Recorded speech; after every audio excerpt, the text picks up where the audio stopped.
സർക്കാരിൻ്റെ civil supplies പമ്പുകളിൽ അടക്കം വിൽക്കുന്ന ഇന്ധനത്തിൻ്റെ അളവിൽ വ്യാപക ക്രമക്കേടെന്ന് അളവുതൂക്ക പരിശോധനാ വിഭാഗം അടുത്തിടെ കണ്ടെത്തിയിരുന്നു. സംസ്ഥാനത്തെ 50 പമ്പുകളിലാണ് ഇന്ധനത്തിൻ്റെ അളവ് അനുവദനീയമായതിലും കുറവാണെന്ന് പരിശോധനയിൽ കണ്ടെത്തിയത്. പമ്പുകളിലെ അളവുപാത്രം മുദ്ര ചെയ്യാത്തതടക്കമുള്ള ക്രമക്കേടുകൾക്ക് 510 പമ്പുകൾക്കെതിരെ ലീഗൽ മെട്രോളജി വിഭാഗം കേസെടുക്കുകയും 9.69 ലക്ഷം രൂപ പിഴ ചുമത്തുകയും ചെയ്തിരുന്നു.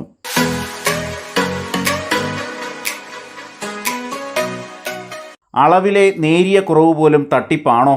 അളവിലുണ്ടാകുന്ന നേരിയ കുറവുകൾ തട്ടിപ്പല്ല എന്നതാണ് വാസ്തവം. 5 ലിറ്റർ ഇന്ധനം വിൽക്കുമ്പോൾ അതിൽ 25 മില്ലി ലിറ്റർ കൂടുകയോ കുറയുകയോ ചെയ്യുന്നതിൽ പിഴവില്ലെന്നാണ് നിയമത്തിലെ ഇളവ്. എന്നാൽ ചില പമ്പുകളിൽ 100 മുതൽ 120 മില്ലി ലിറ്റർ വരെ വ്യത്യാസമാണ് കണ്ടെത്തിയത്. നോസിൽ സീൽ ചെയ്യുമ്പോൾ തന്നെ 5 ലിറ്ററിന് 25 മില്ലി ലിറ്റർ കുറച്ചു വയ്ക്കും. അപ്പോൾ 2 ലിറ്റർ ഇന്ധനം അടിക്കുന്നവർക്ക് 10 മില്ലി ലിറ്റർ കുറയും. ഈ തട്ടിപ്പ് എങ്ങനെ തടയാം? ഇന്ധനം നിറയ്ക്കുമ്പോൾ നോസിലിൽ തുടർച്ചയായി പ്രസ് ചെയ്ത് അളവിൽ ക്രമക്കേട് നടത്തുന്നുവെന്ന് ലീഗൽ മെട്രോളജി ആസ്ഥാനത്തെ ഉദ്യോഗസ്ഥൻ നേരത്തെ വ്യക്തമാക്കിയിരുന്നു. തുടർച്ചയായി പ്രസ് ചെയ്യുമ്പോൾ നോസിലിൽ വായു കയറി ടാങ്കിൽ വീഴുന്ന ഇന്ധനത്തിന്റെ അളവ് കുറയും. നോസിൽ ടാങ്കിൽ വെച്ചാലുടൻ ലോക്ക് ചെയ്ത് പമ്പ് ജീവനക്കാരോട് കൈയെടുക്കാൻ ആവശ്യപ്പെടണം. ഇന്ധനം നിറച്ചയുടൻ നോസിൽ എടുത്തു മാറ്റാനും അനുവദിക്കരുത്.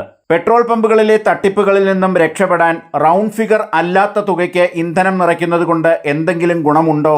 പെട്രോൾ പമ്പുകളിലെ തട്ടിപ്പുകളിൽ നിന്നും രക്ഷപ്പെടാൻ റൗണ്ട് ഫിഗർ അല്ലാത്ത തുകയ്ക്ക്, ഉദാഹരണത്തിന് 100 രൂപയ്ക്ക് പെട്രോൾ അല്ലെങ്കിൽ ഡീസൽ നിറയ്ക്കുന്നതിന് പകരം 110 രൂപ, 120 രൂപ എന്നിങ്ങനെയുള്ള തുകയ്ക്ക് ഇന്ധനം നിറയ്ക്കുന്നത് കൊണ്ട് എന്തെങ്കിലും പ്രത്യേകിച്ച് ഗുണം ഉപയോക്താവിന് ഉണ്ടാകുന്നതായി ശാസ്ത്രീയമായി ഇതുവരെ ആരും സമർത്ഥിച്ചിട്ടില്ല. ഗുണമുണ്ടാകുന്നതായി ചിലർ കരുതുകയും പ്രചരിപ്പിക്കുകയും ചെയ്യുന്നു എന്ന് മാത്രം. സീൽ ചെയ്യുന്നു. പമ്പിലെ ഓരോ നോസിലിൻ്റെയും മീറ്ററിംഗ് യൂണിറ്റ് എണ്ണ കമ്പനിയുടെ പ്രതിനിധികളുടെ സാന്നിധ്യത്തിൽ ലീഗൽ മെട്രോളജി ഉദ്യോഗസ്ഥർ കാലിബ്രേറ്റ് ചെയ്യുകയും സീൽ ചെയ്യുകയും ചെയ്യുന്നു.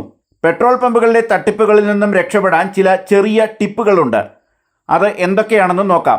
വ്യത്യസ്ത പമ്പുകളിൽ പോകുക. പതിവായി ഒരേ പമ്പിൽ നിന്നും ഇന്ധനം നിറയ്ക്കുന്നവർ കുറച്ചു ദിവസം വ്യത്യസ്ത പമ്പുകളിൽ നിന്നായി ഇന്ധനം വാങ്ങിക്കുക.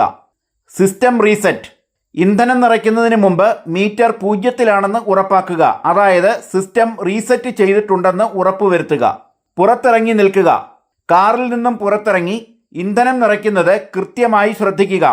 മെഷീനിലെ അളവ് മാറുന്നതും പൈപ്പിലും ശ്രദ്ധിക്കണം. ശ്രദ്ധയോടെ നിൽക്കുക. നിങ്ങളുടെ വാഹനത്തിൽ ഒരു ജീവനക്കാരൻ ഇന്ധനം നിറയ്ക്കുന്നതിനിടയിൽ മറ്റൊരു ജീവനക്കാരനോട് സംസാരിച്ചാൽ ശ്രദ്ധ തിരിഞ്ഞേക്കാം. നോസിൽ പെട്ടെന്ന് എടുപ്പിക്കരുത്.